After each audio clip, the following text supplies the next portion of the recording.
before he became famous. Martin Luther King Jr. was a Baptist minister. He had grown up steeped in the Christian gospel at the Ebenezer Baptist Church in Atlanta. His father was a minister there. His maternal grandfather had been a minister there, and he decided as well to become a minister. In 1954, he decided to take a job at the Dexter Avenue Baptist Church in Montgomery, Alabama. And in December of 1955, the people that decided to use Rosa Parks as a test case for segregation were looking for somebody who could lead and unite the community. He himself, Dr. King, was reluctant. He's like, really? You want me? I have no experience in this sort of thing. But from day one, his presence, his charisma, his way of talking moved people so powerfully that the entire community responded, and the boycott worked and kept going for more than a year.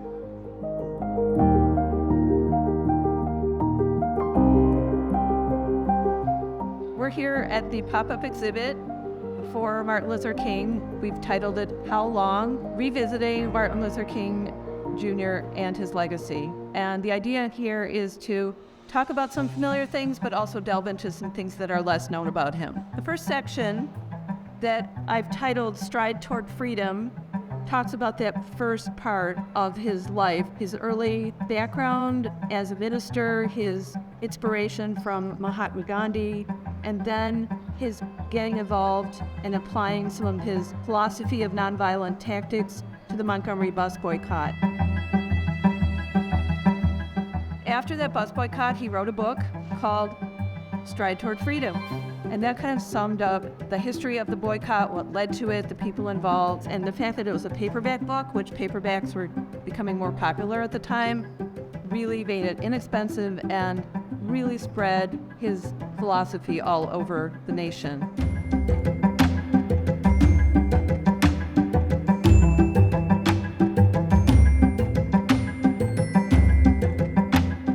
This middle section is called Why We Can't Wait, and it's again named after a book that he wrote called Why We Can't Wait, and it is really his peak of prominence as a civil rights leader.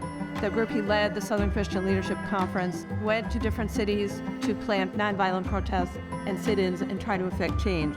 Two of the major ones were Birmingham, Alabama, where he was actually jailed and put in solitary confinement, but actually ended up writing a lot of his most famous words and getting down a lot of thoughts, as well as the march from Selma to Montgomery, Alabama, to work on voting rights. He could inspire people, he could give people momentum. He did some things proactively, but also communities were calling him to come and speak to the people or to come and lead a march. If he showed up, that would always help. Eventually, as his influence got wider and wider, even the national government started questioning his motives, all the way up to J. Edgar Hoover and the FBI keeping track of him, because he was convinced that Martin Luther King was a communist instigator, and that if he just kept an eye on him, they'd find out some documentation that he truly was a communist instigator. Of course, they never did.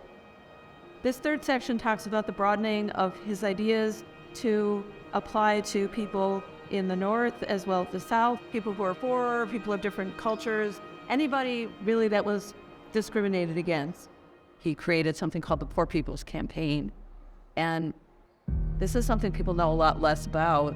He wanted to work on attacking poverty and racial oppression on a very broad scale, beyond the South, beyond African Americans, to include all people, all injustice for people of all types.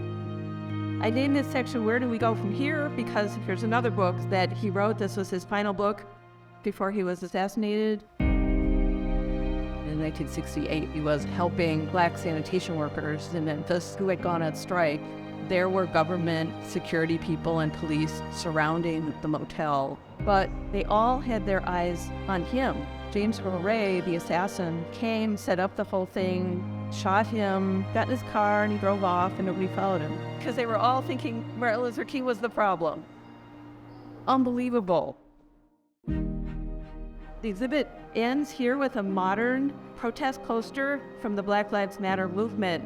This is a quote by him from 1963, and here it is showing up again in 2020. He said so many words, and so many of them were so kind of higher level about justice that you can't help but still be moved and think, yeah, that's still true. His championing of nonviolent tactics has been misunderstood. People think everything that he championed was passive, and it wasn't. It was very active and purposeful.